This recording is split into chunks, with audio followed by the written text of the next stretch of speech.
What's going on, people? Welcome to Throwdown. Throwdown Your Questions, episode 260, man. I'm your host, Tony Polanco. And tonight I'm not joined by Emilio Lopez. He's going to go to the bathroom. I'm here, but I'm not here. Say hi, motherfucker. We're live, man. Say hi. What's up? How you doing, guys? I'm going to restart my computer. Chris Seeley. Hey, what's up, everyone? Well, hold on. Excuse me. Is that Carlos? Yo, man. Can you hear me? My nigga. What's going on, man? Yo, man. I'm here for a little bit, but yo, man. Discord on the Mac is definitely not good. Oh, yeah. Chris already knows about that. I know that. Yeah, that's the shit. I'm using it on my phone right now. Yeah. All right. Are you still in Egypt? I'm on a camera right now. He's chasing from San Diego. Oh, man. We got, Master of Arms, Mr. Brett Murdoch. What's up, everybody? And Brian Manjoma. It turns out that Brett is really good at playing Knifey Spoony. Yes. Oh, man. All right, we got another one. Yo, if you guys could hear this shit, I'm not even on fucking camera. If you guys could hear this shit we talk about off air, man, it's crazy right now, man. All right, so apparently I'm an arsenal. Yeah. I think there was some Midwest living, y'all. Yeah, Midwest, man. Yeah, man. Shout out to Brett, man. Don't fuck with this guy, man.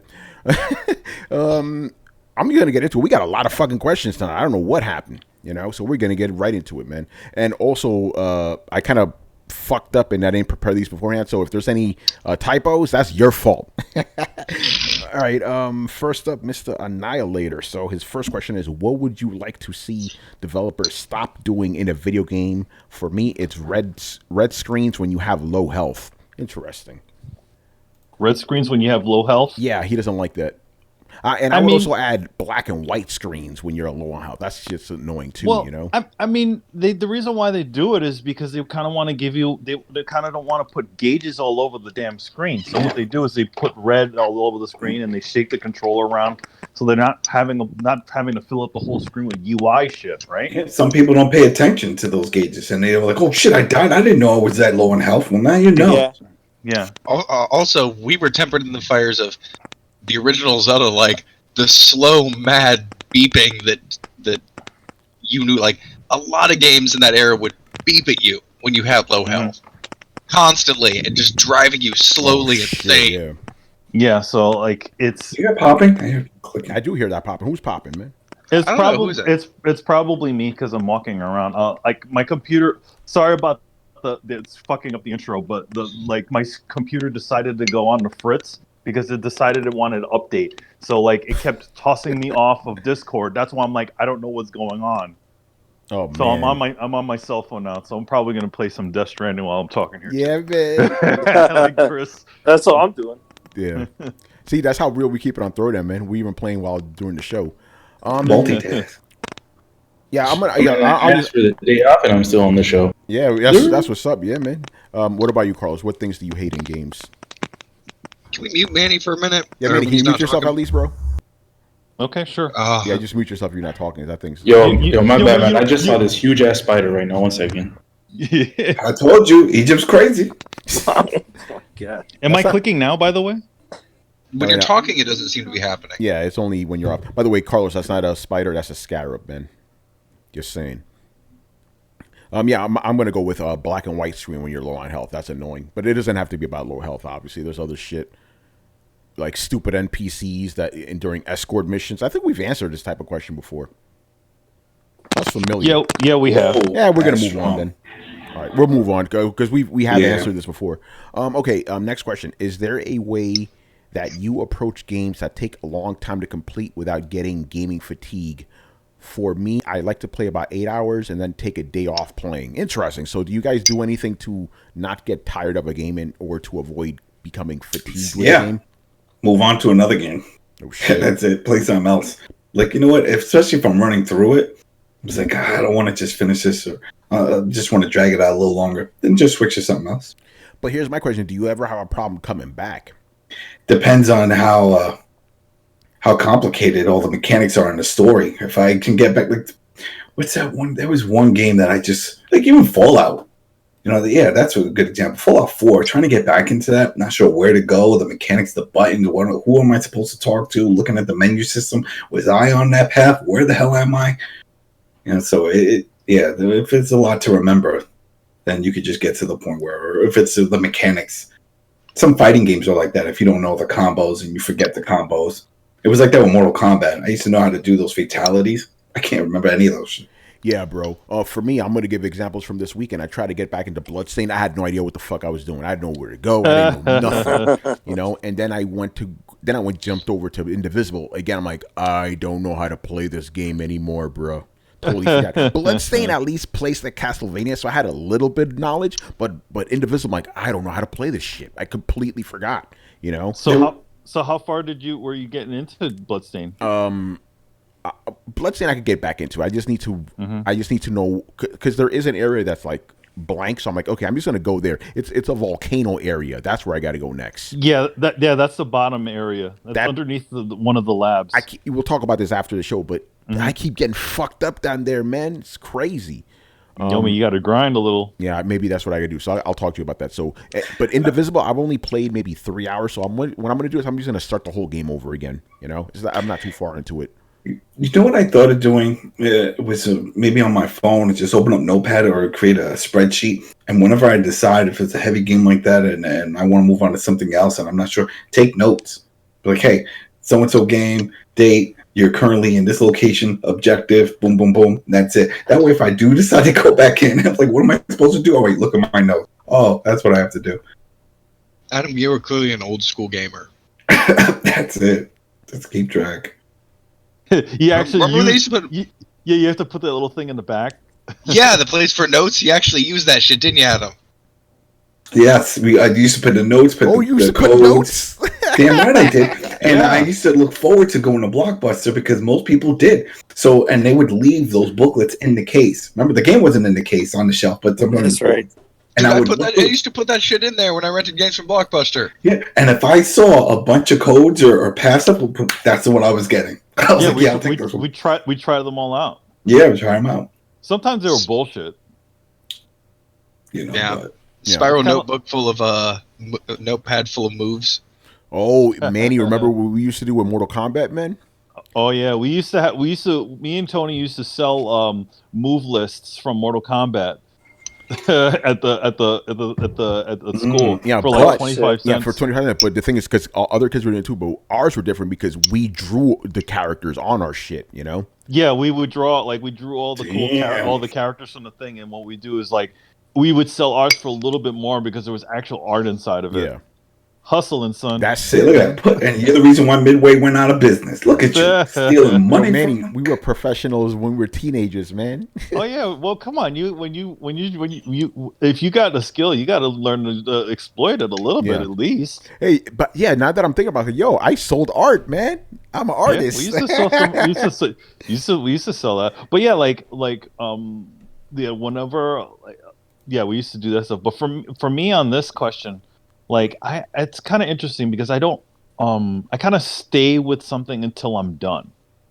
There's a rare occasion when I'll jump off onto another game, and it's usually a game that's not exactly that's a little bit shorter and not exactly the same. So a good example would be Uncharted 3, we were playing a Journey, right?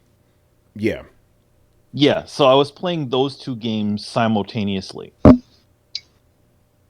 And it seems to work that way, where I'll play another game. It's always the lesser game has to be always a game that's a little simpler.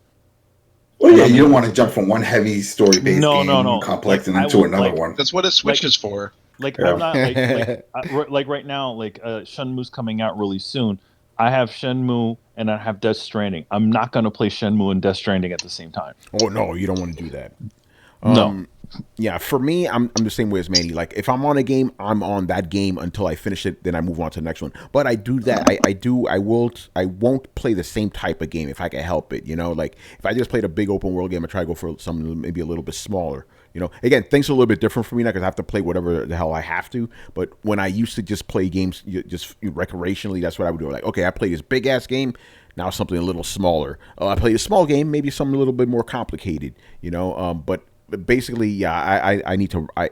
Fatigue doesn't. Even if I'm fatigued with the game, I don't put that shit down until I finish it. You know, you ride that motherfucker till the end. You know, that was always been my thing. Chris, what about you? Do you ever have this happen to you? And if you do, what do you do to offset it? No, I mean, if I start a game, I usually play it through to the end. I don't. I'm kind of all in nothing. Like if pissed off or frustrated or stuck, like I'll stop sometimes for a while. It's half and half if I go back or not, or it just goes in the backlog. But usually I finish my stuff and then move on. And I'll do the same thing. Like I won't play kind of the same genre in a row. Kind of switch it up. But yeah, if like Death Stranding right now, I'm gonna beat this game. This is what I'm focused on playing. This motherfucker's gonna get beat. Oh man, Brett, Mr. Murdoch, going once, going twice. I get more, yeah, talking on mute. I actually find I get more fatigued when I know that there's not much game left. Like, I want to extend the experience, so, like, I'm kind of notorious for getting 80% of the way through a game and, like, then making the call whether or not I want to fit. Like, I don't feel that compulsion to finish it. So, if a lot of times I'll get to the climax and be like, yeah, I feel like I've seen what I need to out of this game. I've unlocked all my superpowers. I've seen the crux of the story. It's and then I just find myself uninspired and move on. So I don't really have that problem. I have kind of the opposite of a problem where if I know that there's an infinite amount of things to do, then I know there's still an infinite amount of options, and I don't really have to pace myself, so I can just do whatever and go wherever. I think that's the reason I like those Fallout type games so much. Makes sense. All right, Brian. Yeah, I usually like juggle like 2 games at a time. But I'm kind of the same thing as you guys, where I don't tend to go for the same type of game. I'll tend to get one game where I can just like do some like a main game and then like a side game, and then I'll just switch between them. So right now I'm going through Astral Chain again. Nice. I'm too much fun with that. And then after that, I think I'll jump into some heavy RPG stuff. Maybe Breath of the Wild. Maybe finish that again. And then on the side, I play some Pokemon Go because it's quick, it's fun. I can play it as I walk to work, so makes life easy. I don't have to look at people in London and get stabbed. So. Damn. I have to throw in that I agree with that on the 2-game thing. Like, I'm currently playing Fallen Order and Pokemon. Tease people, Brett will actually tell us about Fallen Order in a little bit when we look at that question. Tonight on Throwdown. Tonight on Throwdown. I was gonna ask Carlos, but he's just hanging out because he messaged us. He said he can't talk. Yeah, he's having technical difficulties. Yeah, they have reception's horrible over there in Egypt, man. Where the fuck are we right now? All right, next up, our boy, Mr. Sketch, man. What's going on, man? Sketch is crazy, man. The voice is deep too. Hey, what's going on, guys?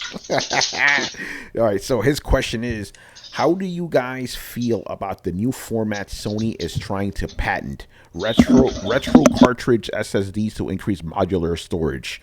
I don't think we covered this on the show on Thursday, but I think it's like a rumor. Brian, you and I were talking about this before on the private chat, I believe, right?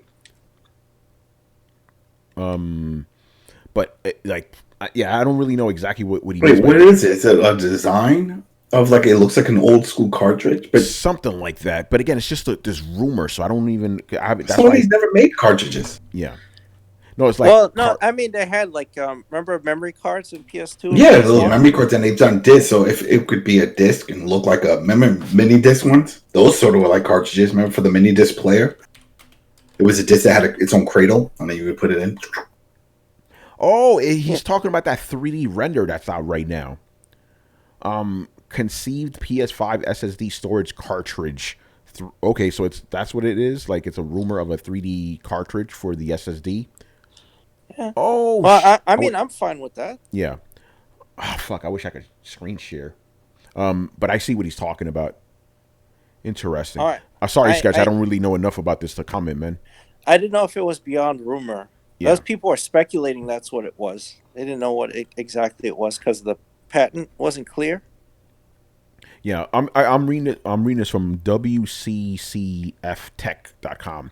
Last week we covered a new patent that Sony Interactive Entertainment recently registered for a PlayStation cartridge. The patent was picked up by Dutch tech site Let's Go Digital, and following the article from last week, the tech site has now updated its article with some 3D renders.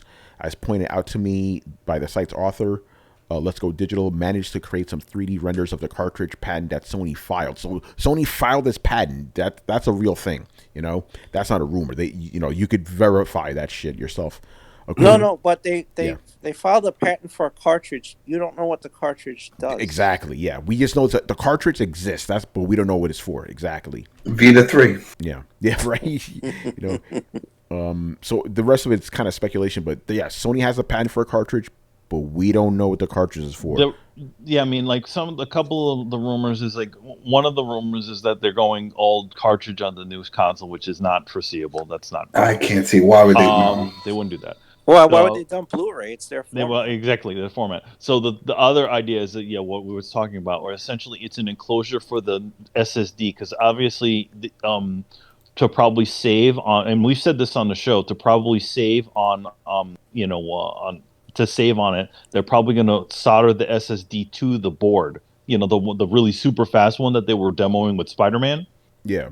And that this is an enclosure. That this might be an enclosure for an additional expansion of the of storage. Which they would sell separate. So it's sort of like if you want to buy this proprietary type, basically because of the case expansion extender, this is what you would use. Which sucks, because then this also goes with the rumor that it's not going to support externals.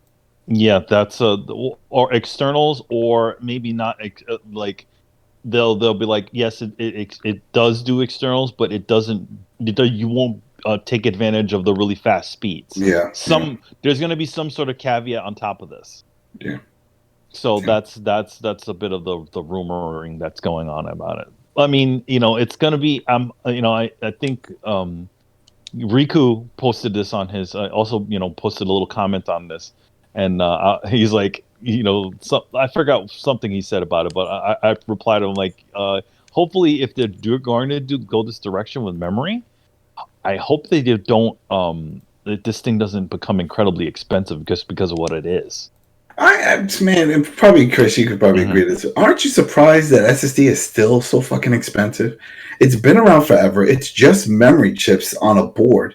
But yet it's still super expensive. It's been around for over 5-6 years. Yeah, the problem is the rare earths used to make those boards. China has most of them.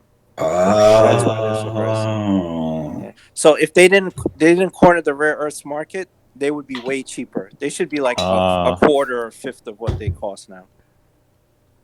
There you go. There's always a catch. That's why. All right, because I was wondering. I'm like, shit, this should have been... Because you always hear, every year you hear the same thing. It's like, oh, well, the price will drop within a year or so. No, it has not. No, it hasn't. It's still expensive for just even a terabyte. So, and then the other big rumor on this thing is that... okay, so that now that they have this kind of hard drive thing, that there will be different SKUs of PlayStation 4s, PlayStation 5s, and each one will have a different sized, SSD cartridge inside of it.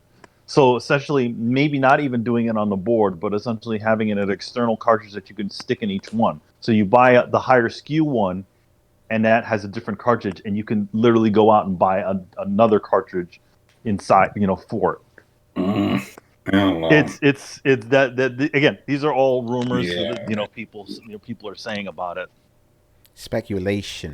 All right, let's move on. Speculation. Yeah, because we still got a bunch of questions tonight. Right. Did any of you who are into the Souls games try the Nioh 2 demo? And if so, what are your thoughts?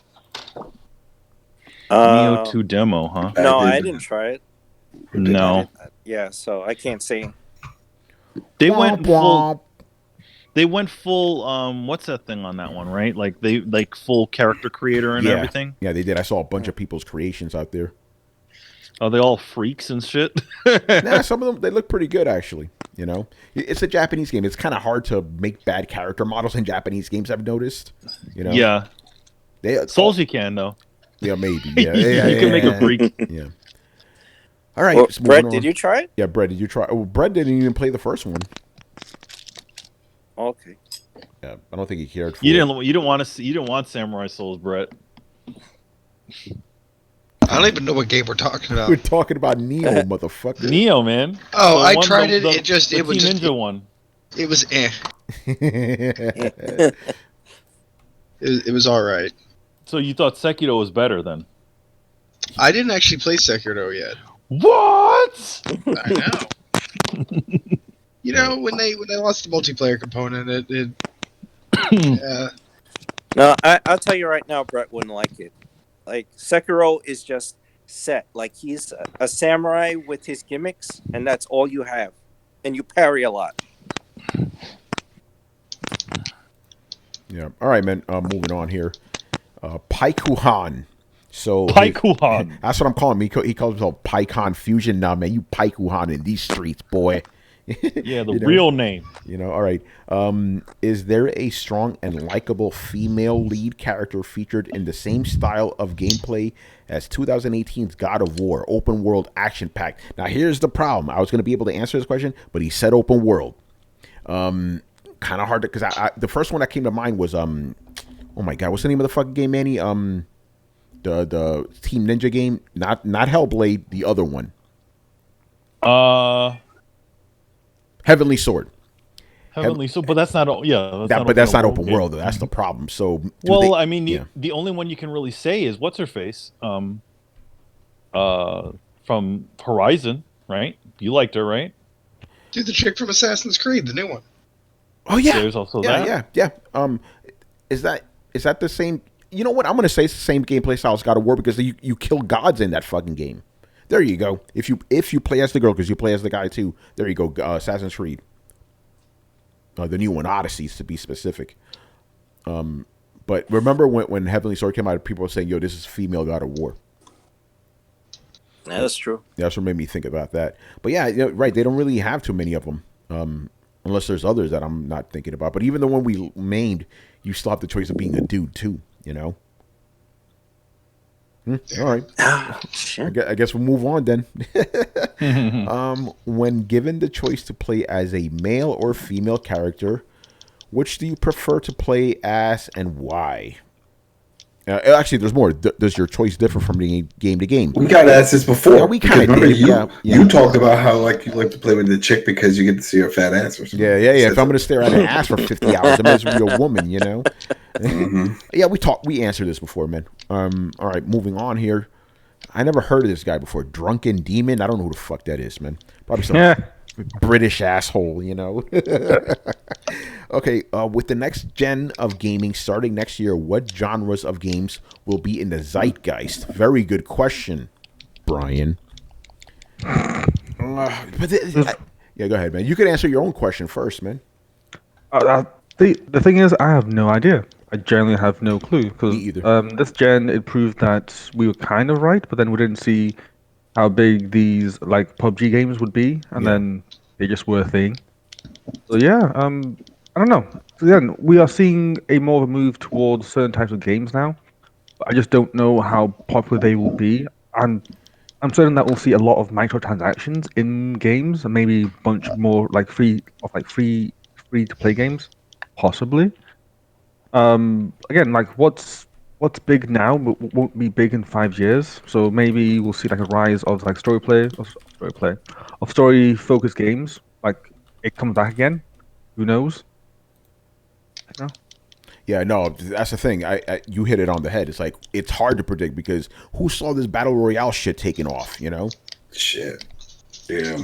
So who the fuck knows? But it's definitely going to be something, you know? And I could say this. It'll be something multiplayer based for sure. That gets a lot of people in there. And I'm just kind of going off the last two generations. Last generation was, big FPS, MP games and stuff. This generation was, the mobile shit. Not mobile, the fucking whatever's Overwatch games. What are those called again? Team Hero games or whatever. You had those. You had the fucking Fortnite shit. So it'll definitely be something multiplayer based. What's all that clicking back there, man? Somebody's playing. Playing some shit. Yeah, well, that's not Death Stranding.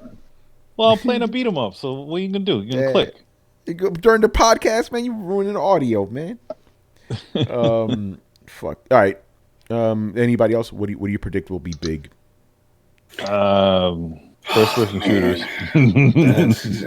It's tough because it's got to be something new that we haven't seen already. Yeah, You I know, agree. that's the thing. It has to be something new, and I don't know much. I mean, the industry, I'm sure, thought it was going to be the future of VR. We were going to see the next level, but that didn't even happen for the first level. So I don't see the growth in that market going any further than what we see now. So, because what I was assuming is this is what they were thinking is that this gen would be all about VR, and then that would help fund the next level, which would be more of like what we saw from Ready Player One, where you get the gloves and stuff, and then you can start doing your gaming experience that way. But it didn't look like that's going to happen. So who knows? Right. Yeah, this is just pure speculation mode right now. Brett, what do you think is going to be big next gen? I honestly have no more of the same. Bunch of fucking remakes and old games being revamped. Probably not that many new games. I don't even fucking know anymore. I don't think anybody's going to argue with that. Chris. Well, I think Battle Royale is going to survive into the next gen. They'll just update Fortnite. There's Overwatch 2 coming. So that'll still be big. But Brett's right. I think there'll just be GTA 6 will launch next gen and, be more open world stuff. The map will be like the size of the Earth. Yeah, right. Oh, my God. They'll just keep expanding it, right? Open world just gets bigger every gen. So. Yeah, like, for example, I was thinking, how like Assassin's Creed Odyssey, it's pretty much all of the ancient Greek world. The next one is going to be the ancient Roman world. It's like, fuck. That's going to be crazy. Adam, you already went, right? Yeah. All right, we'll move on. Damn, we got a lot of questions. Where the fuck are we? Johnny W. Uppercut, man. So his first question is, if you guys had a Hall of Fame of the most iconic video game characters, who will you choose to? Who would be your top 10?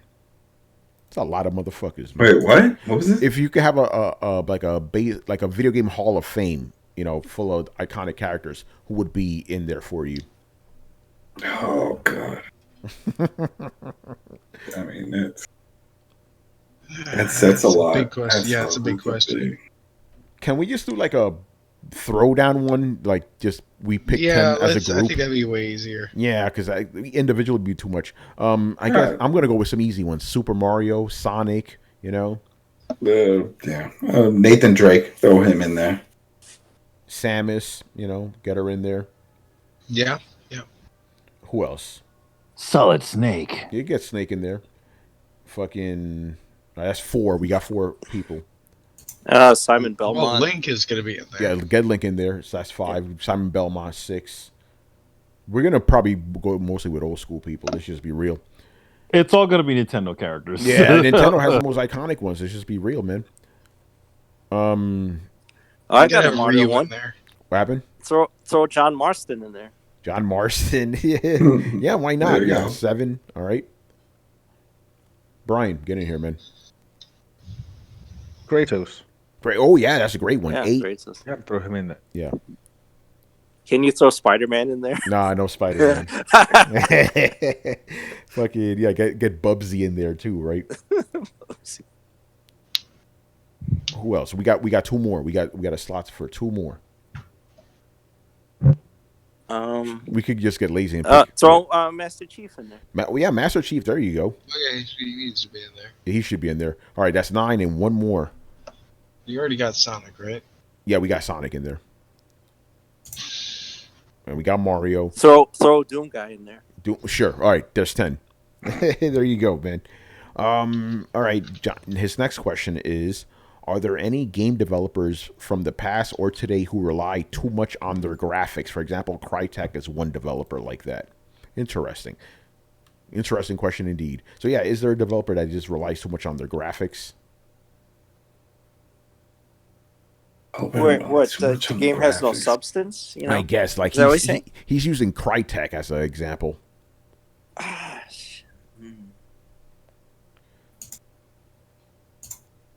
I can't really think of any. Yeah, me neither. Because that's assuming that the game sucks and it's just the graphics that are good. Yeah, like Yeah, what- but I can't think can't- of a game that looked beautiful but was like, empty. It was like bad story or no story. I can't. Unless he's trying to take a jab at Death Stranding, because some people say that that's what it is that it's a beautiful game and stuff, but it's like, I don't know. I can't. I met Brian. You got Order any answer? 1886. Oh shit! So you think that's a developer that relies so much on graphics? Ready at Dawn. Ready at Dawn? I don't know about that Yeah, one. because they're not really a graphics company, The game looked fantastic, Well, it did, but people just didn't enjoy it because it's short.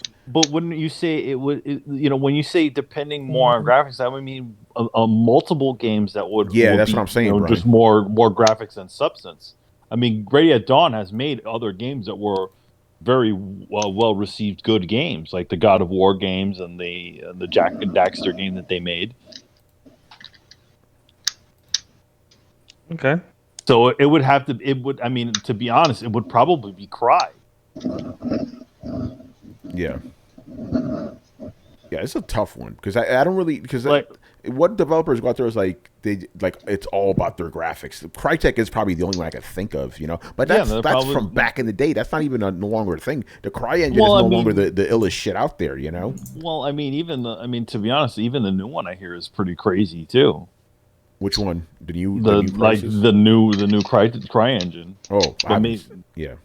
I hear that thing's pretty nutty. But I mean, maybe they're probably one of the ones. Who else? I mean, I can't. It's can't not a name real anything. thing. It's not really a thing, All right. Anyway, let's move on, man. Mr. Damien, man. So his first question is: do you think Sony will have a PlayStation experience this year? And if no, do you think they are doing a massive disservice to their fans by skipping E3 and no PSX for 2 years in a row? This is not speculation. They're not having a PSX this year. They already said they're not going to do it. And think about it. We're already in November. That show would have been announced during the summer. So they're not having it. Let me also just say that the guy who actually was responsible for PSX is actually long gone, Oh, and really? that's Boys, who's at Adam Boys, yeah. Yeah, he was the architect of the PlayStation experience. Yeah.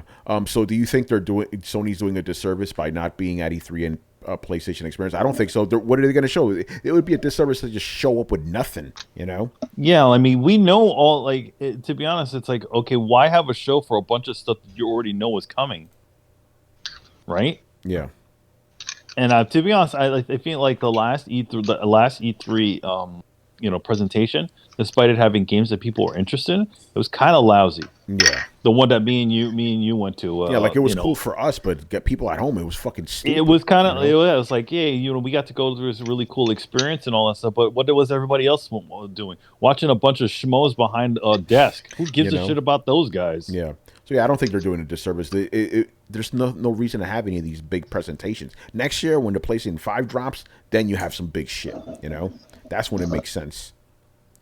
All right. Unless any of you guys, I think they're doing a lack of service. I don't think it's a disservice. I'll agree with that. I don't think they owe anybody anything, but it's disappointing that they're not doing something, and the fact that they're just sitting there not doing something while their competition does do things doesn't go unnoticed to a lot of people.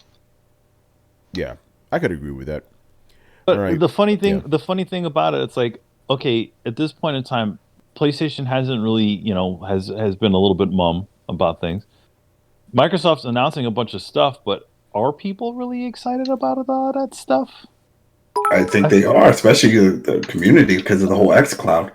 Yeah, I The mean, fact that you can play your top quality games anywhere, that's crazy. Like right now, you can do it if you have an Android device. Okay. Play Madden 20 on it. That's crazy. Yeah, that a lot of people are playing PlayStation this generation. I know that there's a lot of people on the podcast here who are, hardcore Sony guys for life, but there's a lot of us too. So look at all this pony shit I got on. I got the shirt, I got the hat. You already That's know. what I'm saying, but some of us jump every generation or so.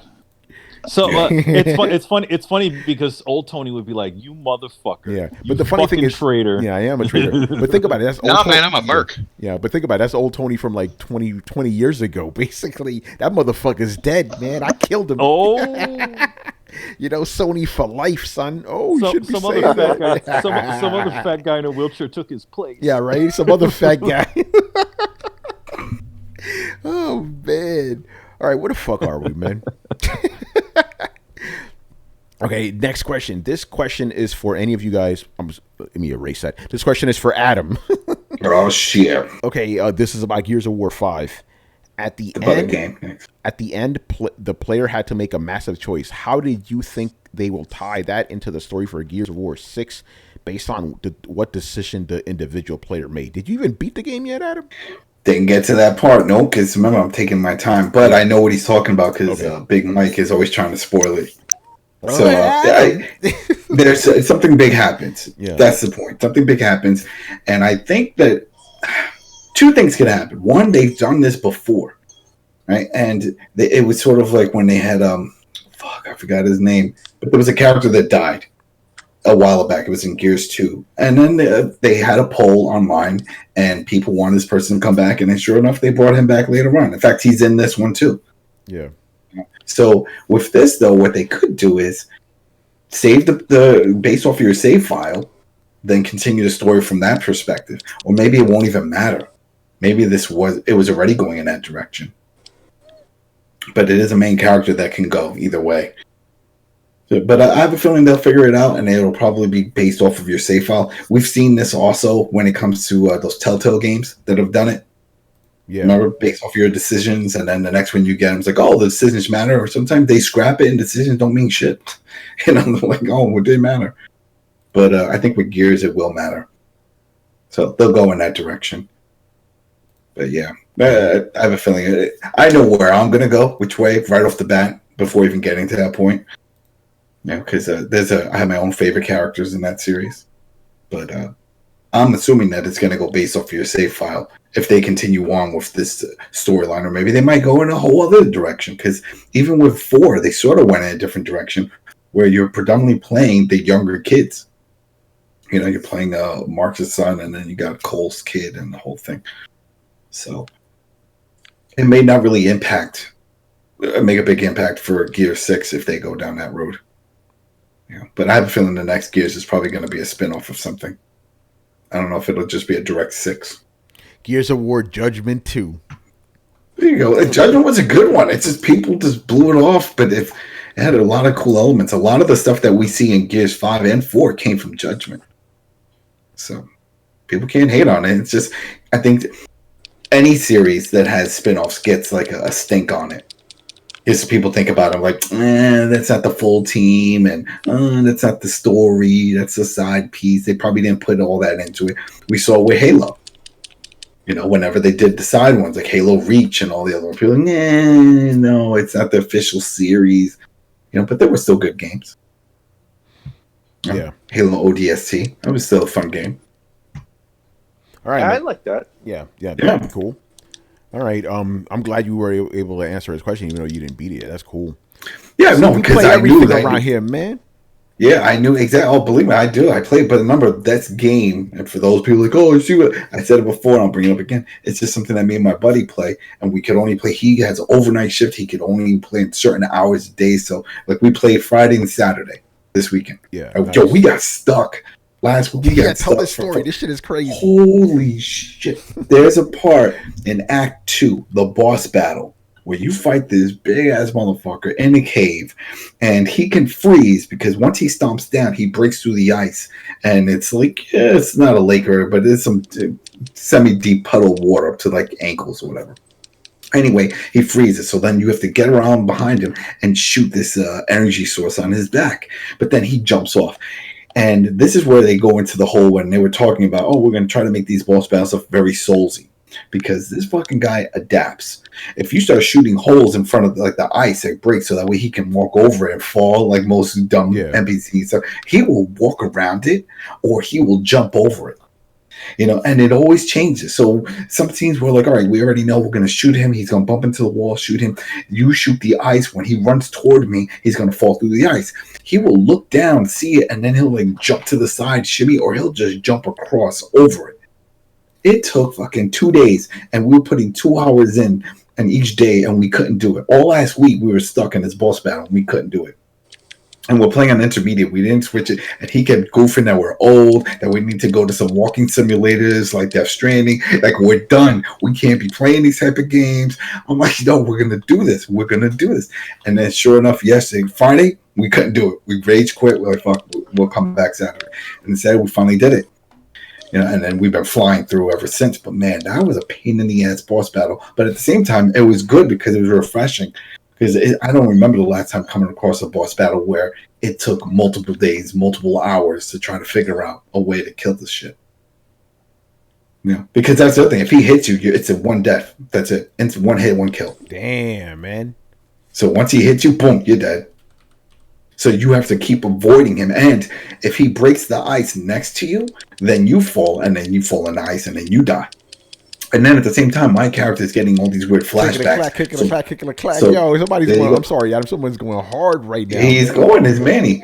So the whole screen goes. No, it's not. I'm muted, bud. Then somebody's clicking. And the whole screen goes red. So then it's like, I can't really see what's going on, but I hear him shooting and stuff. It's all this craziness they throw in it. A lot of different elements new to Gears franchise. And it was fun. I enjoyed it. Yeah, it was a pain in the ass. We rage quit a bunch of times, but we finally got past it. And now we are toward the end of Act 3. Oh, nice. So we're having fun. But yeah, that's the only reason why I haven't beaten it. Because usually we would just fly through it. But, his schedule and everything. So makes sense. That's it. Yeah. All right, man. Let's move on here. Mr. Black Metal Gamer. Brett, get ready, man. What are your thoughts on Star Wars Jedi Fallen Order? This is a 2-part question. That's the first one, so we'll start with that one first. All right. It is basically Star Wars Dark Souls in so many ways. Like, it's not a subtle bite. It is a hardcore rip-on. Whoa. Or rip-off. It's not necessarily a bad thing. I'm sitting here, and so basically the similarities include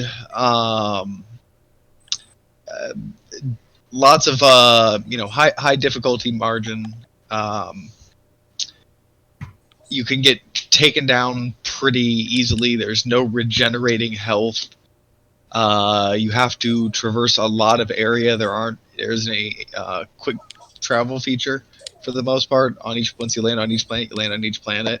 If you get killed, you drop your experience from the experience progress from your last level to this level on the ground, and you have to either hit the enemy that killed you or reach the area where you died in order to pick it back up, or you lose it.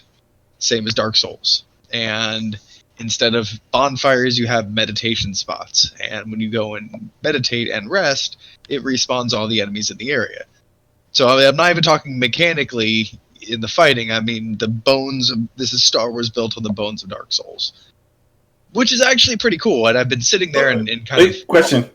Yeah. Wait, you say if you stop to rest, everybody just respawns in the exact same spot, all the enemies? Yes. Just like Dark Souls. Yeah, that's Dark Souls right there, man. Mm. So, it's really weird because I'm sitting here and I'm curious what Chris will say to some of this, because like as somebody who's, Souls fan from back in the day, seeing it finally reach, in my opinion, this is mass permeation. This is a AAA EA Star Wars game that is doing this. It has now permeated the zeitgeist. The idea of the Dark Souls third-person fighter has almost kind of become the standard, and it's such a weird place to be because it's such a rags to riches story. Like, it just used to be such a niche, weird little thing, and we cried from the rooftops for it to be included in games, and now it's included in games, and it works. It's fun, and it includes a bunch of other. It's a greatest hits of game. The climbing and movement from Assassin's Creed mixed with some open world traversing mixed with kind of very Uncharted-esque cutscenes and what is it called? Stage battles where like everything is moving. You know what I mean? Yeah. Environmental. You mean platforming? No. When like a very cinematic battle scenes, sequences. Oh, set pieces. Set pieces. There we go. Lots of set pieces like Uncharted. Nice. So it borrows heavily from a lot of different games and it puts them together. And what it comes out with is pretty good. It doesn't have a lot of its own character. You can tell it's kind of a greatest hits album. But it's fun. The only problem that I have with it is, and this is might be with a lot of Souls type games, if you're gonna do what From Software does, you have to do it as well as they do. And not necessarily in storytelling or anything like that, but your gameplay has to be like Dark Souls is known for its tight hitboxes, for like being able to dodge right under the sword of something, and it's dead on collision detection. Most of the time, something is not going to hit you through a wall. So when that kind of stuff happens in a game that's made to be difficult and challenging, it can feel cheap. And that tough but fair is it's a tough balance to get, but it's one necessary in this type of game. So the fact that it doesn't have that but fair, that toes the line between 1950s dad and abusive trailer park dad. It's a fine line, but it's there. So the best way I can describe a lot of this game is frustrating. It's good, but it's frustrating. Or it's frustrating, but it's good. And I've heard everybody else say the same thing. So all in all, I like it. It's enjoyable. It is what I feel a third-person melee game should be. You're either going to go full Bayonetta or you need to do this, which is a little bit more realistic. And God of War kind of took the same approach. A little bit more plotting, a little bit more slow-paced combat. This definitely rips off Dark Souls quite a bit more, but all in all, I'm enjoying it. I'm playing that and Pokemon, so it's a nice counterbalance. I can get frustrated as a motherfucker and then just cool off. Do you ever, do you ever think it's kind of weird that to kind of go back to a kind of a slower prodding sort of idea with Jedi? Do you think? Well, no, it's not slow. Like you're as fast as they would be in the movie, but you're not anime fast. Like the fact that everything got anime fast is, I think, where I don't want to say things went off track because I still love those games. I still love those Devil May Cries and those Bayonettas and everything like that. But you either have to fully commit or not. But I mean, it's like, why would a Jedi have a problem with a stormtrooper or something like that? Like, why would he need to be I mean, he shouldn't, but that's on you. That's not on the character. They don't just give you a superpower. It's kind of funny because, they let you in and you're like, I'm a fucking Jedi. I've got a lightsaber. I'm going to beat the brakes off of these 6 stormtroopers. And they come in and you're like, oh shit, they're shooting me from the back. And I can block all I want. I can just hold out block and block down their lightsabers all day. And if I parry their lightsaber blast, it'll shoot them back at me. There's 4 stormtroopers coming up on me. And so you're like, block this guy, and then another guy comes in and just whomps you in the head with a stun baton. You're like, whoa, hold on a minute, I'm a Jedi, I got plot armor. And another guy comes in and just kicks you in the dick. He's like, no, you don't. And just fucking gang beats you down. You're like, oh, okay, so I'm not a Jedi, I'm a Padawan. And obviously you're going to grow and your powers are gonna expand, but just because you had a lightsaber and you were in a Star Wars game does not make you ultimate Captain Badass in this game. What are you talking about, man? Starkiller's the man. Dude, you're not. Did you get the double? You're not Starkiller in this game. So here's what I would say, and I'm glad you bring that up. This is my favorite Star Wars game since The Force Unleashed. Interesting. It kind of gave me vibes, and it doesn't play the same at all, but it makes me feel the same way that I felt when I was playing the Star Wars game for N64, and I love the shit out of that game. It kind of draws you in. The story's good, the exploration's good. Some of it's hammy and cheesy and frustrating and difficult, but it's kind of nice that you don't just run through the area just hacking down 80 droids. I mean, that can be fun, but this is also fun. It makes you feel like you have to be the badass. And sometimes I like to be the badass. Right. Can I just ask, what games since Force Unleashed have come out that have been Star Wars related? Because I just remember 2 games and they've not been good. So it's not really a glowing recommendation. No, I'm not trying to say that what Let me Bad bad. let It's me just like actually saying like, rephrase that. hey, the Let me best. rephrase that. It's like saying I- that Terminator Dark Fate is like the best Terminator since Terminator 2. It's like, well, Let they've me- all been let me pretty shit rephrase. since then. So Yeah, let him Other rephrase it, than- Brian. Yeah. Other than this is my favorite game, Star Wars game. Other Okay. than really, Force Unleashed, yeah, like I really enjoy it. I'm trying to Even give like it the high Rogue praise here. Squadron, What's that? even like the Rogue Squadron and the Man, that Commandos original one, Battlefront 2. the first Oh, person. God, Oh, Battlefront 2. Republic Commandos. Suburban, yeah, Republic Commandos. Okay. Was awesome. Oh, this is awesome. This is kind of this is up there with the first Battlefront 2. Like I'm really enjoying it, but I definitely have a bias and a preference towards. I love third-person melee games.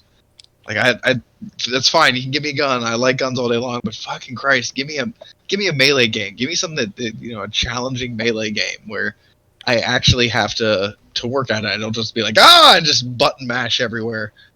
I don't want to level that my little sister could beat. So this game is it's a little bit more tailored towards me, but yeah, like Force Unleashed, fucking awesome. My favorite Star Wars game. Boom, nothing like hurling people around like ragdolls and beating me against the side of a hallway. But other than this, man, like it's fun. It actually makes lightsaber swordplay kind of fun, much more fun than just hacking everybody to bits. Cool. All right. The second part of the question: if this game sells well, does this mean Respawn should be the caretakers of Star Wars from here on out? Brett, you could start us off with that. I mean, they're doing better than the last guys did. That's for fucking sure. I think Disney ought to handle that, and I think if they do, they'll pump a lot of money into it. But yeah, I want to say yes, but at the same time no, because it's a good game, but again, it's a best of game. It's all the same ideas that have been ripped from other games and bolted together, and that makes a cool thing sometimes, but it doesn't really have this sounds really harsh. It doesn't really have a soul, it's just fun. It's not it, and granted I haven't gotten that far into the story, maybe it'll really grab me by the short hairs. It's just it's kind of got the opposite problem in my opinion of Death Stranding. Like I think Death Stranding went a little too far out there. Having not played it, this is my completely unfounded opinion. I feel like it went a little too far out there, went a little too much into the weirdness for a lot of people to be able to connect with. And I think that he wanted to do something different, but I also think that he kind of lost some people, me possibly included, along the way. It's funny because it's not that weird. It's not that it's that weird. It's different. It's very different. And I understand that he's trying to make a game about connectivity, but it doesn't share enough of what I want to play in games. Like if I'm looking for a beta wave simulator, I'm looking for something a little bit more peaceful and less. The combination of that and horror just seems weird. Anyway, Yeah, Star Wars. We're talking about Star Wars. Yeah, we're talking about Star Wars. The Force. We're specifically the Jedi Fallen Order. So it's kind of like Assassin's Creed. Like, how great is the latest Assassin's Creed? I mean, it's a good game. Did it blow you out of the water? Like, nah, because I've seen all this done before. But at the same time, personally speaking, man, it's Dark Souls. If Dark Souls met Star Wars, I mean, the thing is that isn't that what the key of what most AAA games are? It really is, and they're pretty much sort of greatest hits of whatever has existed before. Yeah, like what is a game like Uncharted? It's literally every single thing that has been done in an action adventure game kind of rolled up into one: platforming, shooting, punching, story stuff, an Indiana Jones film. I do need to add. I do need to add this. And Brett, this is not a call out, just something I just observed. Everything that you said about this game, that is basically a greatest hits of other games, is the reason you didn't like Horizon Zero Dawn. Mm-hmm. Mm-hmm. And it's also the thing I don't like about this game. Mm-hmm. But if you'll remember, I said like 50% of this is Dark Souls, which is Yeah. pretty much my favorite series ever. So yes, it is a greatest hits, but it's a greatest hits of a band I like. Yeah, that's fair. That Not makes the sense. greatest hits of some, you know. So are you saying this game is the Bush of the of the grunge era? Oh man, only like 2% of our audience is gonna get that joke. Breathe in, breathe out, breathe in. Breathe in, breathe out. You know, Bush is passable, but Nirvana They is still better. tour, man. They still tour. All right, man. I mean, it's good. Yeah. It's good. It's one of the better EA games I've played in a while. Like, and after seeing a lot of the shit EA puts out, like, it's one of those, like, okay, well, I mean, other than them obviously rushing some of the quality on the hitboxes and, you know, them not really understanding that somebody has to lovingly craft and create the mechanics. And again, I'm becoming more and more convinced that I think it's a thing on talent. I think you can take a bunch of developers and put them in the room, and they can't equal the talent of, you know, say a Kojima, right? Like, there's just certain things certain people bring to the table, and that's why they're big names. You know, and that's true in every other industry. It has to be true in our industry. So, yeah, of course, like, Is your game of the year? what's that? Is this your game? Because a lot of sites are saying that this is going to be game of the year, and It that probably will be. For a lot of people, it will, because it has mass audience appeal. Yeah, Because it has that bit of everything. I agree with and that. that it also qualifies for. I mean, for those who care about the whole Game Awards thing, the cutoff date was the release day. Oh, really? So so it made the release day and the cutoff point for the judges for the Game Awards. Oh God! So it's the last one in there. Yeah. Yeah. So they did that on purpose. They're yeah. So then it definitely could be there. So we'll see. It'll be this and Death Stranding. Yeah. I can't speak on this because I haven't played the game, but I will say I hope this game sets a precedent that not every EA game needs to be under the fucking Frostbite engine. This game uses the Unreal Engine. There's no problems going on there. So, and I'm just going to throw this out there because EA already said that they're working on the next Mass Effect, right? Ditch the fucking Frostbite, go back to Unreal like the first 3 games, and give us a real Mass Effect again. They don't want to pay. That's what it is. They're cheap. But I'm saying Respawn is under EA. They use Unreal, so like let the other studios use Unreal, man. Come on, but man. they still have to pay for it. That's the whole thing. Unreal is free. Yeah. Well, there's got to be something that they're paying because the whole reason why they use the Frostbite is because that's in-house. Not because of they that. set a company mandate that they had to use the Frostbite engine. Yeah, because it's in-house. Well, no, I mean, I think it's like big studios have to use whenever they're using Unreal, they actually have to pay a fee. Yeah, because it's for I don't care for smaller studios. money. It's free. Yeah, Chris, say that. Go ahead. Pay it. They have enough money. Like, Yeah, they do. the licensing fees can't be that bad. Pay Epic whatever. Put. I agree with Tony 100%. Put Mass Effect back on Unreal. Yeah. Fuck the Frostbite. You want to say Frostbite for the next Battlefield? Go right ahead. That's what it was built for. Exactly. And that's the whole reason why they don't want to work with Epic to put their games on there with their whole Origin and shit. Last thing they want is start giving some more money for their fucking engine. It's like, come on, man. Unreal's ubiquitous, man. Just fucking use it and shut up, you know? All right. What the fuck are we? What are your top favorite Star Wars games since we were already talking about it? For me, I like the Super Nintendo games, even though they were hard as fuck. I did like those. And I did play Force Unleashed, but I didn't like those games. Those games were trash. Sorry, Brett. Hey! So yeah, just the Star Wars. I will touch you. Yeah, I know you'll stab me with that shit you showed me earlier. Yeah, so the Super Star Wars games on Super Nintendo, those are the ones I liked. For me, it was the Pod Racer game. I actually really like those. That Star Wars Pod Racer. Yo, game. man, what about Masters of Terrascasi, man? That game was horrible. I bought that shit. game. It was literally like a bad Soul Calibur, Soul Blade. Yo, I remember when called. Manny bought that game. I came over and we were both like, "Oh, I don't know about this." Yeah, it was so sad. I was like, man, I remember we were hyped, like, yeah, this game's gonna be cool. Star Wars fighting game, man. Star Wars fighting game. No, it was horrible. Trash. What There was another one that I thought was pretty good. I don't know. I can't remember it off the top of my head. All I remember is the Star Wars Pod Racer for N64 and PlayStation. I thought that one was like I really enjoyed that game. Yeah. Brett, you already talked about your favorite Star Wars games. Brian. I'm thinking about Star Wars Battlefront, like the OG ones. Like I played them for hours on end. Played them offline, played them online. They had a story mode. Oh my gosh, really? What? Like Star Wars games, like shooting games, had a story mode. What? I'm trying to think. What else? I think there was and the Force Unleashed ones. I enjoyed them. I thought they were quite decently fun. Love I love the Force powers. I like how you can just use them around and like get really creative with them. Also, like how the AI was.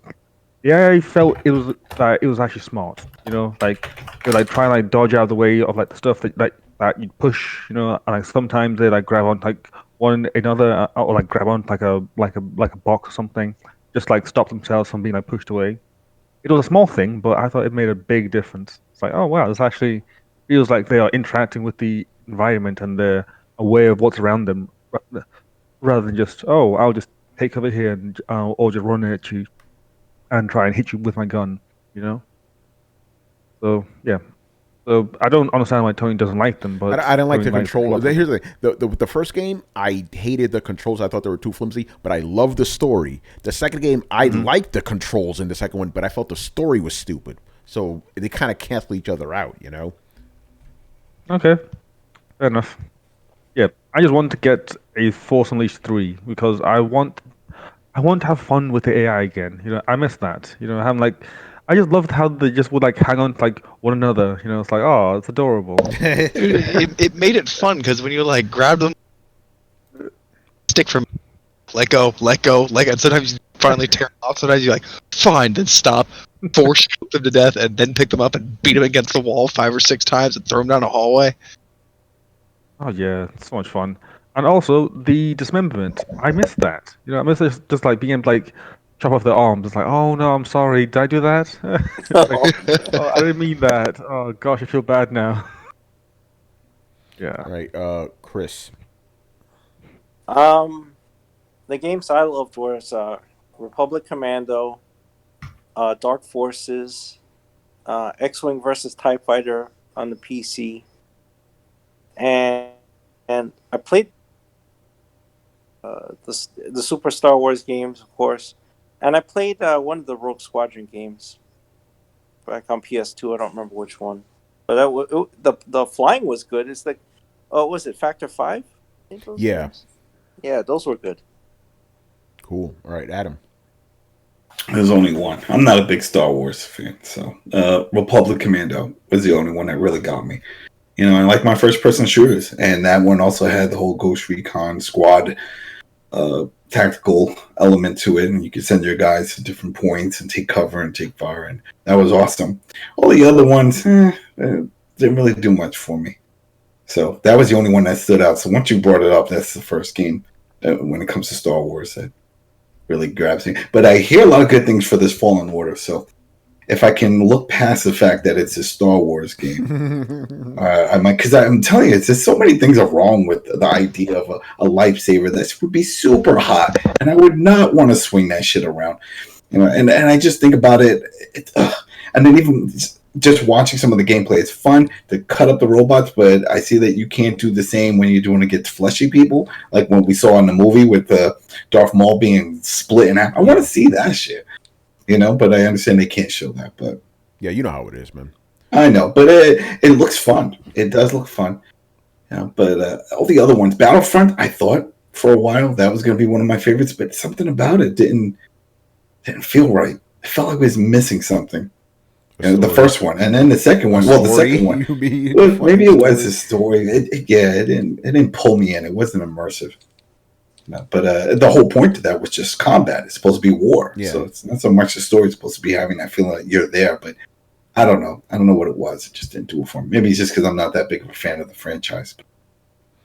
Yeah. All right. Yeah, the only one, that one, Republic Commando. All right. Cool. All right. Glorious War in the house, man. All right. So his first question is, what's next for Hideo Kojima after Death Stranding? What game genre will it be, and who will publish it? And he says, I hope Kojima sticks to games, and I would like him to work on a horror game in collaboration with Junji Ito. I don't know who that is, but I'm assuming it's a horror director. Oh, the guy who did Uzumaki. Yeah, Sakai. He was actually essentially what he's saying is to work with the guy who was going to make Silent Hills.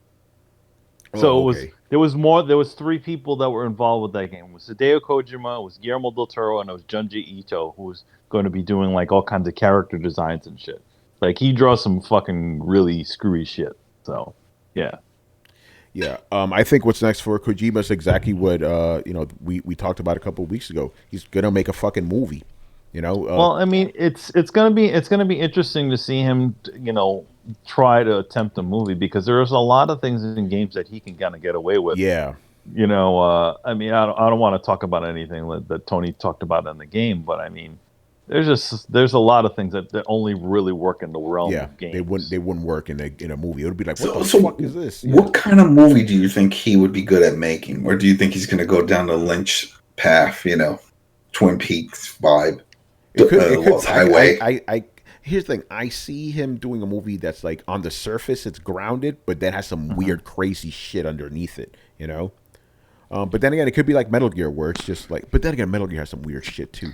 He also it's gonna be a weird sell because it's like he would probably be the first Japanese, if he's going to be a director, he'd probably be the first Japanese director to kind of transcend Japan, because in general Japanese directors don't really make it here in the States. Yeah, they don't. Like Akira Kurosawa actually did only one film in the States and it fucking bombed like shit. I'm going to say this. Yeah. I think. Well, actually, you know what he directed? He directed the Japanese parts of Tora Tora Tora, as I remember. Oh, really? Yeah. Yeah. Yeah. By the way, I hate to say this, but I'm just being honest. I don't think Kojima's going to make it as a film director. I don't think that shit that he does, I don't think it works for film, Yeah, I think as gamers and people who are accepted his type of games, yes, we're fine with having 10 different endings and stuff like that, running all kinds of other funky things over and again. But I think for a film, somebody would really have to edit him, like seriously. Yeah. Because I always see like a lot of the stuff, the day-to-day stuff that ends up in video games is if you didn't have a full-on editor in life, and like not in life, but in creating something, and just putting everything on the table. I know he probably did cut things out because of time and stuff like that, but he's also trying to service a person who wants to play a longer experience. Yeah. Yeah, the movie's got to be 2 hours max. I mean, he could make it longer, but he's a debut fucking director. They're not gonna let him make a crazy ass long movie. Now, do you think it would go to theaters or be like a Netflix type thing? Probably a Netflix thing. I don't see it going to theaters. Yeah. Because if it's Netflix and the sky's the limit, I mean, if he does one of those services, he doesn't have to worry about, like what you mentioned about Japanese directors not making it here. To be honest, I could see him not doing a movie. I can see him doing a series. At least in the realm of a series, he can have a crazy long experience, and people will be fine with just letting it go. But I don't know about a film. Yeah, I don't know about that. I mean, good luck to him and everything, but I don't really think that's going to go anywhere, Yeah. Well, I mean, here's the thing. It's also like, are you? I mean, granted, people, certain game fans will probably go see it because it's Kojima, but I also think that it's also like a lot of fans would probably be very annoyed that he's kind of given up on, he's decided to go into the realm of movies, Yeah. I mean, I don't think he's going to give up video games, but yeah. No, but here's the crazy thing. It's like, what do you do after this game, right? Yeah. Do you I mean, to be would he also do a game, do a film that's like CG? Oh, that's an interesting question. I mean, because especially like if this like you take something like Death Stranding, right? Now, if that was a film, it'd be a fucking insanely expensive film to make, right? Because of how much needs to be made, how much needs to be made. You Yeah. can, like let's say this film had Guillermo del Toro. It was like actually these actual actors and actual directors in it. It'd be so expensive to do. And the actor prices, the rates, don't they go up when it's for film?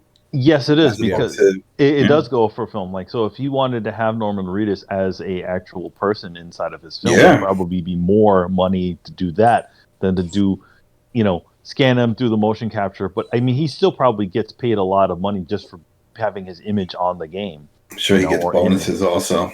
Yeah, the residuals and all that stuff that comes with it. But I don't know how their contracting works. But yeah, like I almost feel like a CG film would be a lot more plausible for Kojima because of how much control he has over it. Yep. All right, he man. can George Lucas the hell out of a shot. Yeah, exactly.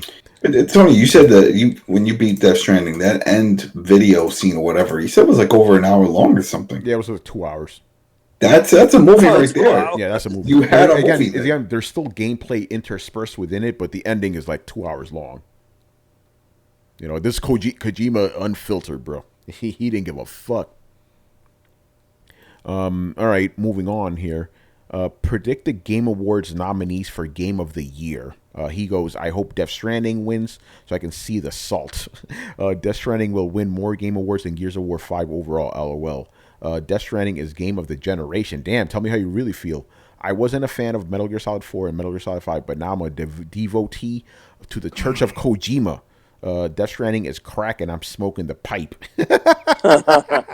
I don't see Death Stranding. Here's the thing. It's a weird thing because normally I don't think Death Stranding would like really win Game of the Year, and I don't think it will. But who runs the Game Awards? Jeff Keighley. Who's his best friend? Hideo Kojima. So this game is going to win a lot of awards. But it would see that would tarnish the whole thing. Then I think it probably though, shouldn't be mentioned. No, it won't, because anybody who says otherwise. It just doesn't make sense. It's just like if you own a company and you're getting involved with someone, and it's like, oh yeah, I'm in that game also. Yeah, you know what? Let's give them all the awards. Yeah, it happens with the Oscars every year. Yeah, It exactly, right. bro. It doesn't look right, but it happens. It happens. So yeah, like, because again, you know me, I like Death Stranding a lot, but like, it probably shouldn't win a lot of these awards that it probably will win just because Jeff Keighley's running it. As for the Game of the Year, it's probably going to be Star Wars because that's the crowd pleaser. And it came out the last second. Usually those kind of games usually do pretty well. So my money, I could be wrong. It's on Star Wars. I think that's going to win Game of the Year at the Game Awards. What about the rest of you guys? I mean, I almost feel like Death Stranding might get something. I don't think it's going to get Game of the Year. Hold on, actually, It's going to be a Nintendo game that wins Game of the Year. By the way, I'm sorry, I kind of read the question wrong. He wants us to predict the nominees for Game of the Year. Death Stranding is going to be a nominee for sure. Death Stranding is going to be a nominee. Death Stranding, fucking Star Wars is going to be a nominee. Star Wars is going to be there. What else? Gears 5 is going to be Gears 5 for Game is of the gonna Year, be do in you there. think? FIFA 20. Absolutely. Microsoft has nothing else to represent this year. Oh so it yeah, has to be yes, there. yeah. Sports games never get represented for. No, Game I of the know. Yeah. I think Luigi's Luigi's Mansion should be yeah. in there. Or what about Pokemon? Or Pokemon. There's got to I be don't 5 know. altogether. It might Pokemon. There's an RPG category, isn't there? Yeah, but we're talking specifically about Game of the Year. Game of the Year. Yeah. I don't know, because sometimes what happens when they do that sort of stuff is they'll kind of fold, like kind of what they do with the sports category. That's they'll what kind I'm of saying. fold. Yeah. They'll kind of stash away I like know what you're stuff saying. like. I'll throw in the Call of Duty Modern Warfare only because of the story and how they've taken a serious approach to it. Call of Duty's never even get nominated. They never do. But hey, why not? No, but we're trying to go for plausible ones. But that's the thing. It goes based off of, and if you see how these reviews go, it goes based off of all these sites, and they have a representative, and then they just write in. It's not a list. They never get sent a list, and that was something Greg Miller had pointed out because he's on that committee. And he says that they don't get a list. They just said, hey, here's the categories. You fill out whoever it is. You don't have to check a box. You fill it out and then you send it back in. So if you go based off of that and you look at the sites and what they've been posting and which ones get the high scores, which ones they have the most fun with, then, I mean, Call of Duty should be on that fucking list. How many get there, I don't know. But. Yeah, but it's always like that. Like Call of Duty always scores really high and it never wins anything any year, you know? Yeah, well, it may not win, but it might be nominated. That's what I'm saying. Yeah, it's interesting. I'm just putting. All right. Usually we don't do this, 2 questions per person, but Glorious War gave us some bits, but there's more than that. Because of Glorious War and everybody else has given us bits, this is what I want to say at the top of the show. Because of Glorious War and everybody who's given us bits, we've actually made enough money to buy you guys a game that we will give away on Thursday's show. So yes, thank you everybody for keeping us afloat here, for the support. Fucking love it. And again, any money that we get here goes right back to you guys, whether it be our production or actual games. In this case, we're giving you a free fucking game. So get ready for that. So thank you guys. Man. Respect. And then not to mention, we also have some giveaways for that are coming up. We have some Death Stranding stuff, and I'm also gonna probably sweeten the deal with one of the posters and give away a copy of Death Stranding for you guys. So we'll figure out when that's going to happen. Good. Listen, when we send you the game, we're going to send other shit too. We're going to do some other shit. So it's going to be cool. So again, thank you guys so much. All right. So man. His question, it's still related to Death Stranding. Will the strand system from Death Stranding permeate throughout gaming? Strand system for life. Let's strand together. It's a unique system for sure. But I don't think it's going to go anywhere. I don't know. I mean, because it's not active enough. It's not. It's sort of a passive online feature. Yeah. It's literally. It's not like it's that new. I mean, because the fuzz is coming, man. Don't worry, that's too much. They're not gonna find me. So I want to say the strand system is interesting as it is. It's also a very passive system that's also been done before in previous games. It's a very Souls-like idea where you kind of leave those little signs everywhere, but you don't actually communicate, or like in Journey where it's okay, you can kind of help each other, but you can't really. It's stuff like that. So I know what you're saying. You're basically saying it's not going to go anywhere because it's already been done. It's kind of already been versions of this have kind of been done before. I mean, it's interesting that you have a progressive. A progressive world that has growth as you do things, other people do things, and it makes things better inside of the game. But I don't know if it's. I don't feel like it's that much of a leap. Yeah. How awesome would it's still sort of there's no you still don't see other people doing these things, right? Yeah. You don't see other players walking around. How awesome would that be? That would be crazy, yeah. Because you see. Yeah. Go ahead. No, I was going to say, you do see some NPCs later on that are doing the same thing you're doing, but they're not actual players. That would be awesome if they were other players. But I think they probably didn't do that because there would be griefing and shit. You definitely don't want to do that. But it's a game about connection, but yet there is actually no real connection happening. Yeah. Everybody is still in their own little worlds. You still can't. In other words, you don't see other people walking around, other players walking around. You just see the things that they do. Yeah, he says that he thinks this version of that is better than other games. It's fun. I mean, yeah, it's an addition. It's an addition to something that's kind of already existed. But I personally, I would if we're gonna go down the road of trying to make things better for each other, right, and so connecting. Then why can't we see each other? You know what I mean? Yeah. When I think of game of the year, it has to, for me, I think of it's a game that has to have replayability. It has to be something that I could just keep jumping in and no matter what, I'm I want to keep playing. Can you see yourself playing this story-based game over and over again? I have played story-based games over and over again, but not this one. Yeah, this one. That's what I'm saying. Because it's too fucking long. But then again, but here's the thing, Adam. I don't replay any games these days, so that kind of doesn't count. You know what I'm saying? I don't replay anything. The only one I replayed was Resident Evil, but that had 2 endings, and it was 15 hours altogether, But back in the day, I replay story-based games all the fucking time, man. But they were never this long back in the day, That's let's say God of War. Like, Why replayed besides the story, out of that? Yeah, that's what I'm saying. Besides story, there's still plenty of other things to do, side quests and stuff that were still going on. Did you go back for that? Yeah, because I did play it twice. I played the first time was for the review, and then I played for myself the second time. And I got most of that shit. I'm pretty close to the platinum in that, actually. No, that's what I'm saying. It's like there's stuff to do besides the main campaign, and it keeps you engaged into it. And you're like, you know what? I can keep playing this past this year. I should say this though: the exceptions were always Grand Theft Auto games, even Red Dead. If I had time, I would have replayed Red Dead Redemption 2 probably twice by now. You know, because that's the type of game I could do. But that's not a personal criteria for me. Adam, replayability. Did that come out this year too? Yeah, for PC. That did. For PC, it did. No. Oh yeah, last year it came out Red Dead. Yeah. But for me, replayability is not a factor for Game of the Year. It's just like, what is the best game? You know. All right. We're moving on here. Damn, we still got a lot of fucking questions tonight, man. It's crazy right now. But shout out to you guys, man. Keeping the lights on. Jeeve Megaforce 123. Do you think the games press have too much influence? Oh boy. He goes, in general, I think gamers on the internet are a very impressionable bunch of people that seem to be very attached to game websites and the opinions of their respective journalists. So for example, in many cases, if a game gets a 10 out of 10, it's an instant buy for a gamer.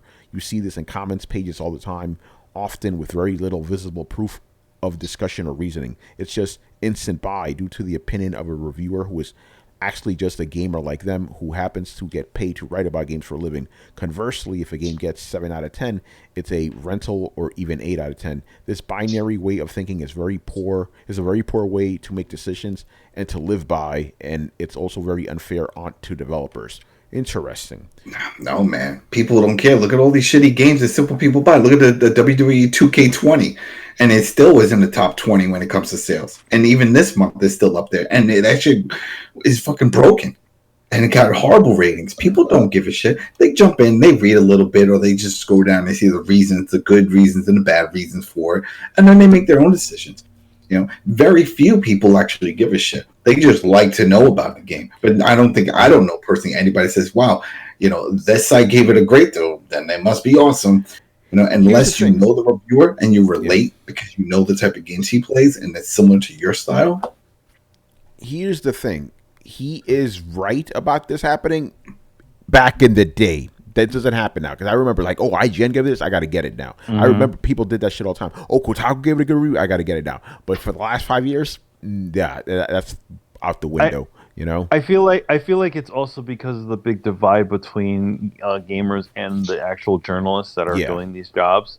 Like, there's more than ever nowadays. There's so much of a difference between the games journalists and and back in the day, Kotaku was never like, oh yeah, we're journalists. No, they were more like, hey, we're one of you guys, and we're things well. And a lot of those sites started like that. IGN started like that. You know, GameSpot, all these guys were just like, hey, we're just guys like you making these games. And then all of a sudden now we're journalists. Yeah, and you know, the fans are assholes basically, you know. Yeah, and then all fans became then became gamers become dead, you know. It's like that sort of stuff. To be honest, like, I think when people trusted these sites is when they felt like they were the people reviewing these things were one of them. Yeah. Now, since you have that big divide, now there's more separation, and I think nowadays a game journalist, you know, game sites giving a bad review don't have any real heft on the actual sales of a game. Look at the Order 1886, right? Now that game was not reviewed very well, but it still did well. Yeah. It's so many more games are like that. Even I don't know how Death Stranding is doing, but they didn't get such favorable reviews from games journalists here. But who knows? Maybe it might do well. I don't know how.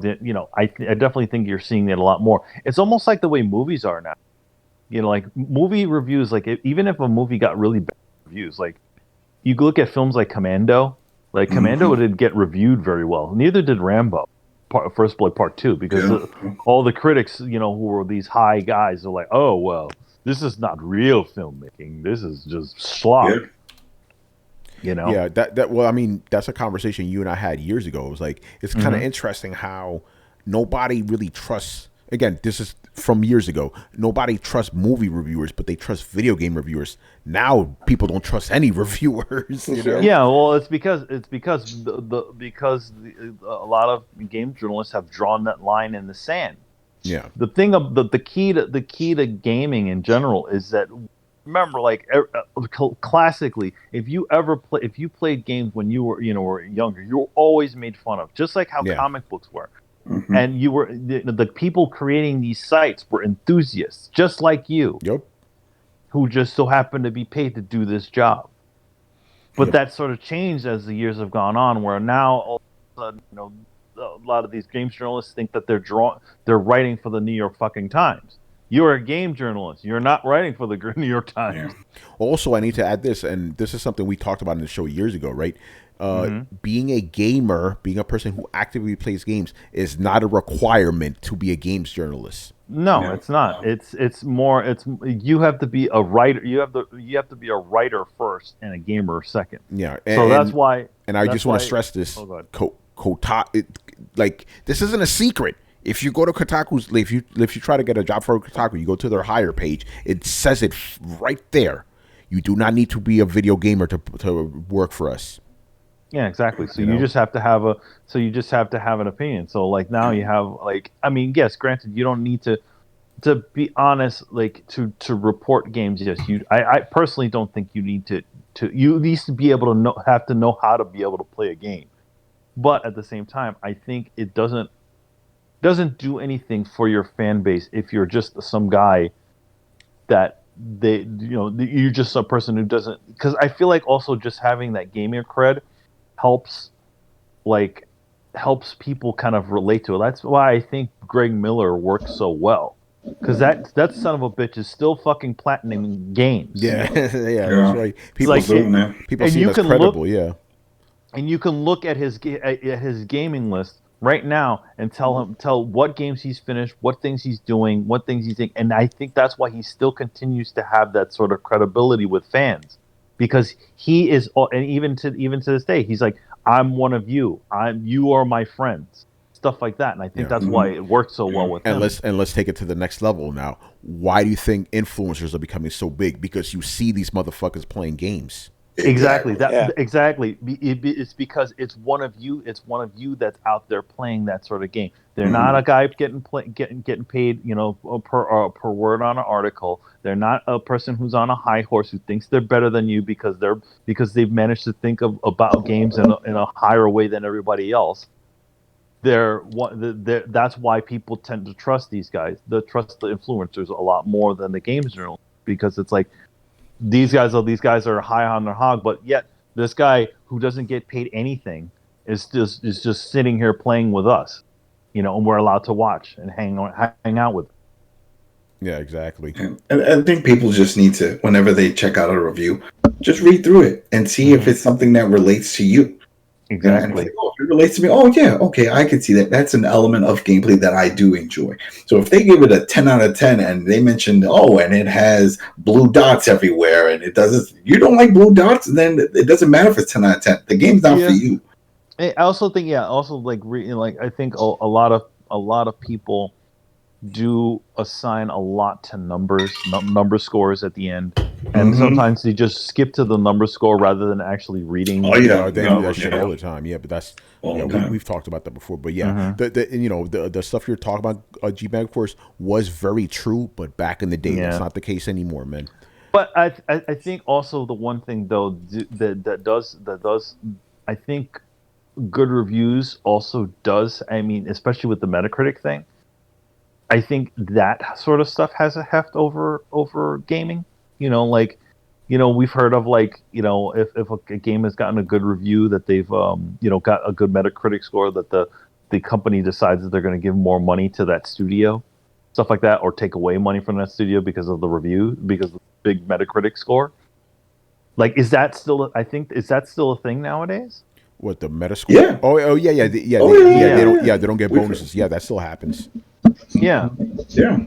Yeah, that still happens. All right, man, let's They move don't on. get to. That was the thing with Square Enix talked about that. Yeah. With a lot of their games, they don't hit a certain number, no bonus. Yeah, it still happens. All right, let's move on, man. How long before we start getting Death Stranding type of games? The next time Kojima makes another game.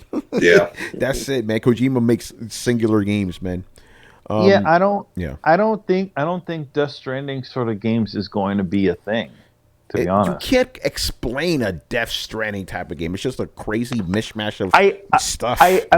I would say certain aspects of it might inspire other people, but I don't think full-on Death Stranding clone will ever be a thing. No, not like Metal Gear. Like it'll make a sneaking game. But what if you took that? Like I think there's definitely things inside of Death Stranding that people could take and make other games with, but not the whole caboodle. Yeah, I agree.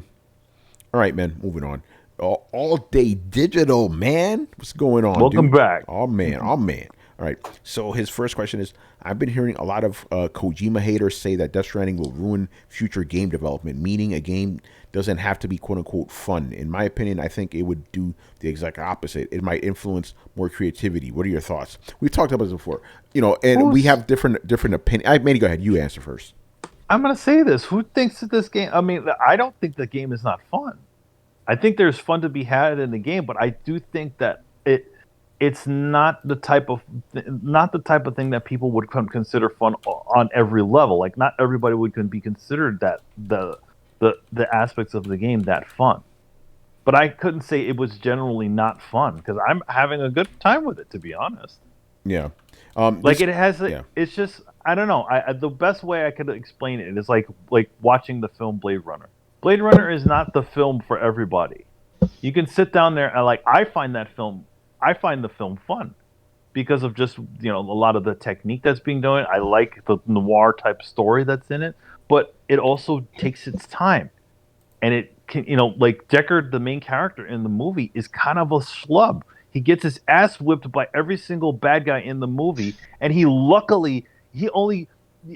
at the end, well, I'm not going to spoil the end, but something happens at the end, and you're just like, what the fuck? That's it? But that's it. That's what I'm saying. Some people don't like that. Some people and they don't want that. So once they come out. But I couldn't say that the game wasn't generally not fun, and I think everybody can, people who are willing to open themselves to it will find and are into that sort of thing will find enjoyment in it. But I don't think it just closes the door on it. But here's the thing, Adam, I would not suggest Death Stranding for you. Yeah, neither would I. Because I know the type of games that you like, and I know that I know some of the reasoning behind why you play you game, and I think that's the sort of I think Death Stranding is a case by case basis. And that's it. Some of these reviewers have put down the reason why they don't like it is because it's not fun, because of those things. And I think that's why that not fun gets passed around a lot, because that's what they're seeing as one of the issues people say they have with the game. But doesn't mean that it's not fun for them. It doesn't mean it's not fun for someone that's into those type of things. But I think that the weird sort of stuff, it's like it seems like just such a rock solid term, like not fun. You know what I mean? But then again, you look at there's other games that are kind of have not fun aspect in it, but they're Some people think the Telltale games weren't fun because they're it's just point and click. How is that fun? That's not really a game. I enjoyed it. I think there you go. There's a good example, like the Telltale games, where it's essentially just a slightly interactive movie. Mm-hmm. You know what That's I mean? it. That's it. I mean, granted, Death Stranding, as much as cinematics as it has in the game, it's a lot more interactive than a Telltale game. Yeah, of course. Yeah, exactly. It's not a walking simulator like some people keep saying. No, I could. Because the thing is, again, for a walking simulator, true walking simulator, what's the thing? Everyone has gone to the Rapture. Yeah. There is not a lot. There's nothing to that game. Or what was the other one? Dear Esther, where literally you are walking. To progress the game, you just walk. Yeah, I don't know. It always comes down to what people's definition of fun is. Fun is to me, fun is like you're laughing and having a good time, right? So in that sense, there are points, but you can say about anything. Like, for example, right? You had Schindler's List, right? That's not a fun movie at all, but it's very entertaining. Oh, this came out with The Last of Us, remember? When The Last of Us came out, they were like, is this fun? This is a really dark, depressing game. That is not a fun game at all, but you're engaged, you're entertained, But the thing is, even with Death Stranding, there are parts that make me laugh. Like when you're pissing on the fucking enemies to make them go away, or when a character just randomly, like, looks at the screen, gives a thumbs up, and you get hearts. I'm like, okay, that's funny, But there's not a lot of that, obviously. But but again, my definition of fun is literally like, when you're playing a Nintendo game, that's fun. Like, yay, this is funny. You're laughing, got a smile on your face. But I understand for other people, fun means just entertainment. But again, like it's like, I think you definitely have to, for a game like Death Stranding, you kind of have to be in a certain state of mind, and also like be into that a little bit, into that sort of stuff, a little bit of the monotony of it. Yeah. I mean, because to be honest, like, people used to say, JRPGs weren't fucking fun. Yeah, they used to say that. I remember that. Because you can't control the character. Because you're turn based. Yeah. But he says, will the game influence creativity? No, the game's not influential like that, man.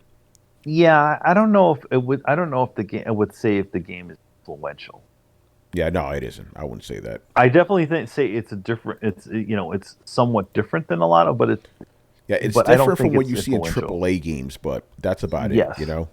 It's not. I mean, to be honest, it's like I see a game like Journey more influential, and it has been. Like that system. I see like and I definitely think that a game like Dark Souls is a lot more influential because they just took a totally different way around, so influential that it literally, created a whole new genre, like a name for a genre. Yeah, that's right. I don't know if there's ever going to be a Stranding like game genre. Yeah, I don't think so either. Or social, whatever what does he call it? The social super network or whatever it's called. I don't know. He always comes up with some shit. The cute little name he gives everything. Yeah. All right, next question. If Kojima was ever to team up with a Sony first-party studio to make a game, what would be your pick? Oh, shit. You imagine Kojima doing God of War? That'd be crazy, man. Trippy fucking game, Yeah, I'm going to go with God of War. What's that racing game that the series that they have, GT? What's it called? Gran Turismo. Gran Turismo. Yeah. Add a story, a complex story with the drivers and their life and what happens off the track to bring more life to it as opposed to just making it a racing game. That could be mind blowing. Whoa, that's crazy, dude. Like a Days of Thunder type thing. You know what I mean? Damn, my man brought it back. Glorious War says Studio Japan for Siren. Interesting. Horror game. Chris. Man. You know what I would use him to make a story for? No Man's Sky. Oh shit. That's not a Sony first party game though. Shit. All right, Sony first party. All right, come back to me. All right, Brian.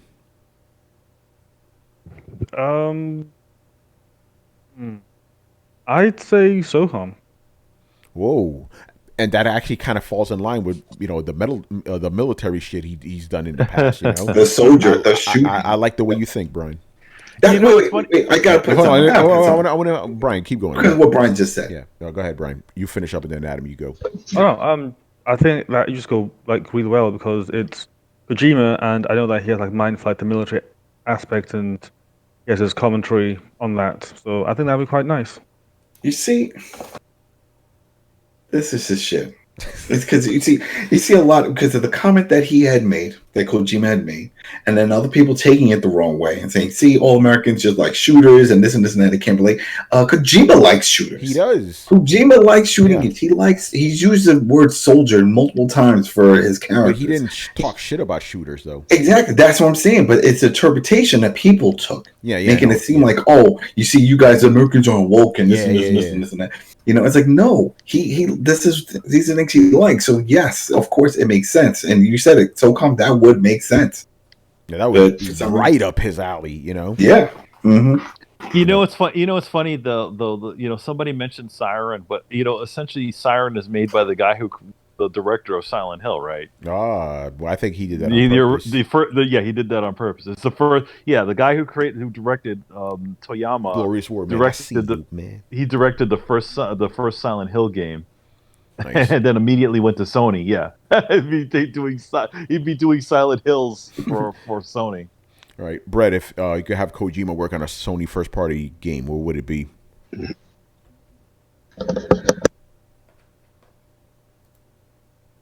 We're gonna wait for Brett to unmute himself. Sorry. I seriously, honestly.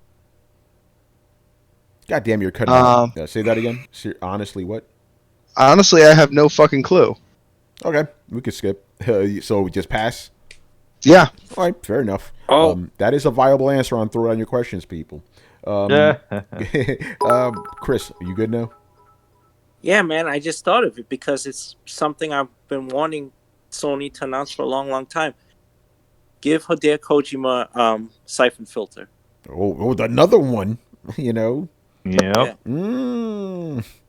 Their Metal Gear. Yeah. So right? which should it be? Should it be SOCOM or should it be siphon filter? Uh-oh. Oh no, SOCOM. Oh, excuse me. Yes, SOCOM was their Metal Gear. Yeah. Right. Yeah.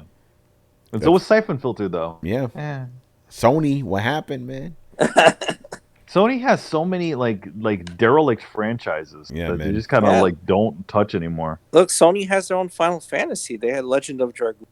Yeah, they have Legend of Dragoon, and then they have Rogue Galaxy, another one. That's right. Made by the guys who made Dragon Quest. All right. Oh, this is a fun one. Okay, my man Tennessee Sooner. What is your favorite city in a video game, real or fictional? Liberty City. Liberty City? Because this is New York? Well, I was going to say San Andreas.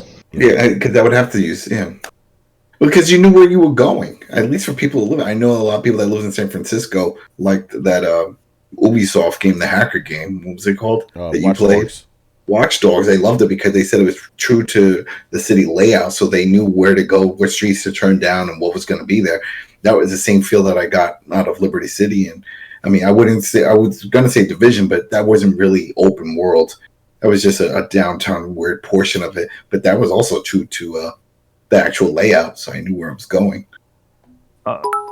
For me, it's actually the cities in Gravity Rush. I really like those. They the kind of semi-European ish looking places that they had in there. Yeah. I don't know if this qualifies as a city, but I'm gonna call rank and say it is the Citadel in Mass Effect. I want to live in that shit. That'd be awesome. All right, Brian. I'm having issues trying to think of a city I actually want to live in. All right, you want me to come back to you? It's not even that. It's just most of the games I play in, like the cities that you don't want to live in. Like, you definitely don't want to live in the city of Just Cause because you have some maniac just fly in, blow the crap out of everything, and then fly the fuck out. Yeah. You don't want that. GTA? No. Dark Souls? That's self-explanatory. So yeah.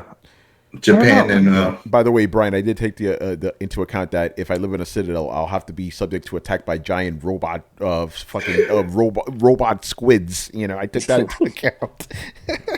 Oh man, sleeping space gods.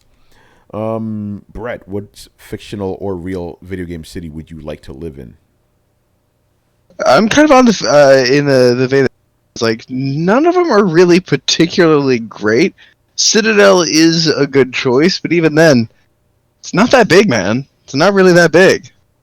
Yeah, it's not. But I mean, it's probably bigger than New York, because it's like, a living thing, Yeah, I guess Yeah. there's all the parts that they don't show you. So the Citadel would probably be pretty dope, but I don't generally like huge cities, so Does WoW have any What about a cities? small Because a lot town of people play hey, WoW. Brett, what about like the starting town from a JRPG? nah, that's too small. I mean, like I like cities, just not like the gigantimous like megatropolises. Yeah. Oh, my second pick would be, oh my God, I forget the city that kind of looks like Coruscant in Mass Effect 2. I want to live in. Oh, that'd be fucking awesome, I forgot the name of that city though. It's a whatchamacallit, a sorry city. Anyway, Chris, did you think of one? No, I said Los Santos. Oh yeah, that's right. Well, it's because it was so crazy. I mean, the Los Santos from GTA San Andreas, not from GTA 5. Yes. Manny, That one was fun. Yeah, Manny, did you go? Yeah, I said the city from Gravity Rush. All right, I think we got to. Since Carlos not here, it's fucking me up, man. All right, next question. Do you see Xbox? You're crazy, bro. Do you see Xbox closing the gap that PS4 put them in? Oh, next generation. But the thing is, if you start a new generation, the gap gets reset. Yeah. So that doesn't count, But PS4 is never going to be. I mean, Xbox One is never going to be PS4. But once you start a new generation, it's reset.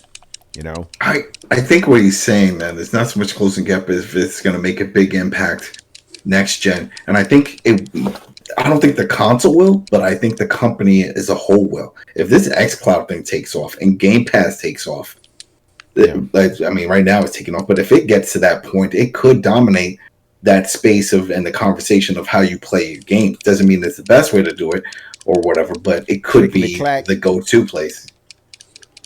You hear the buttons, man? It's a gamer show right now, man. Hey, man, I'm muted.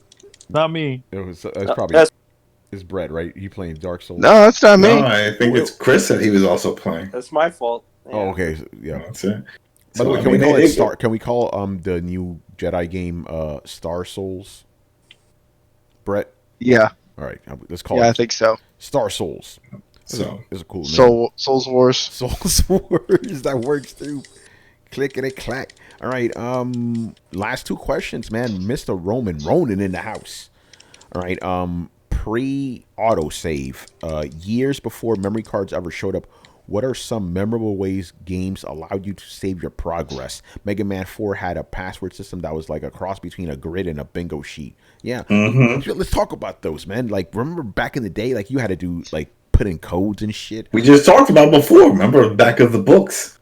And then seeing all the codes and stuff, and what people would write. Yeah, but whether it's the bingo code thing or but he's specifically asking for like games, like remember, like I guess Mega Man did have a good one. It was a kind of bingo thing. Fucking, oh my God, Punch Out. I think it was just a code though. Codes. It was long codes. It was codes for each one. For every 3 matches, you had different code. Yeah, so you had different titles and stuff. So if you wanted to get right before Tyson, you could put in a code. Yeah, I probably should have given this question more thought. Like, what were, because they did come up with some innovative solutions, but yeah, most of them did just require you to just write a code somewhere, Mm-hmm. So you could just jump around. They were kind of like debug codes or whatever, I think the most famous code, and it wasn't so much of an end game, but it was Contra to give you all those lives. The up, down, down, left, right, BA. Anybody else think of anything? Castlevania used to have like it was like items in the game that used to be the code. Oh, so really? You had it was like it was like a little like it would be like the holy water, the little cross. But you had to max the items. Yeah, you had to put items in a row. Different items in there. So you had that's how you had to write down your code. You had to draw little pictures. It was a system that was probably very similar to the Mega Man one, except for the red and it was like for Mega Man it was like red and blue dots or something. Yeah, but yeah, after like you started having onboard memory, I think that's. Hey, what's up, Carlos? Once you start having onboard memory, that kind of went away, Whoa, what's going on there? Yeah, it's Carlos trying to get in. It's Egypt. A lot of people walking around. It's early over there. The pharaohs are coming, man. All right, and the last question. Considering all the praise Criticism and general press coverage of Death Stranding seems like there's no argument that whatever Hideo Kojima is going to take over the attention of games industry. So if you have a personal Mount Rushmore for video games, is he on it?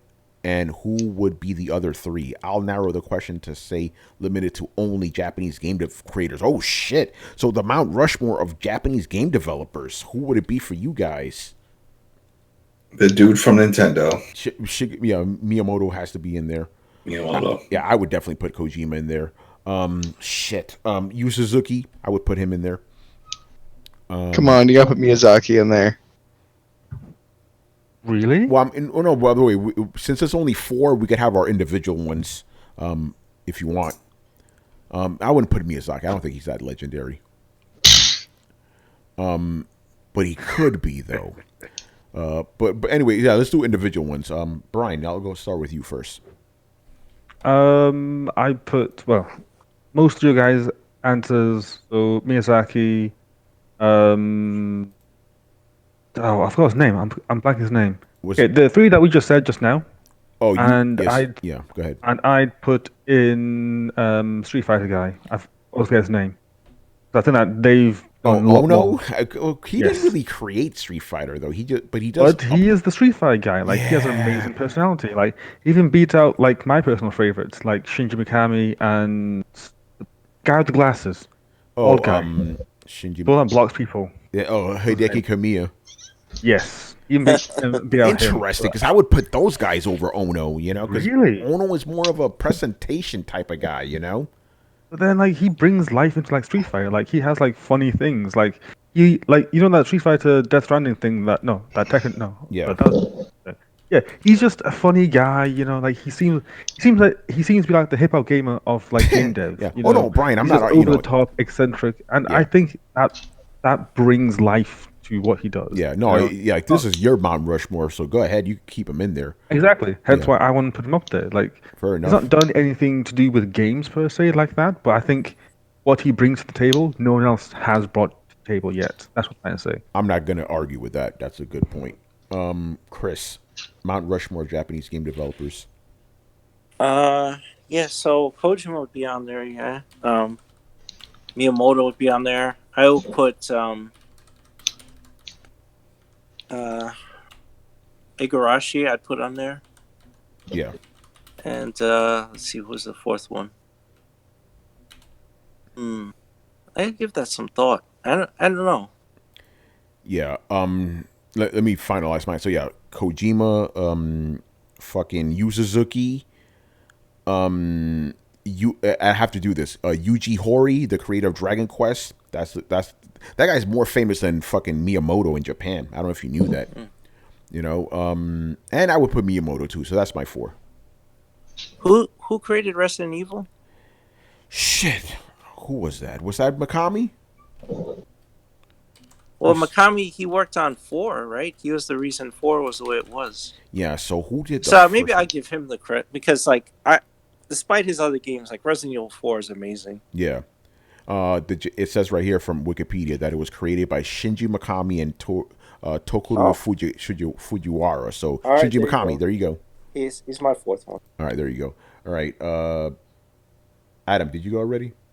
Yeah. All right, Brett, you're 4. I don't know names enough to participate in this question. Just say the names, the games they made then.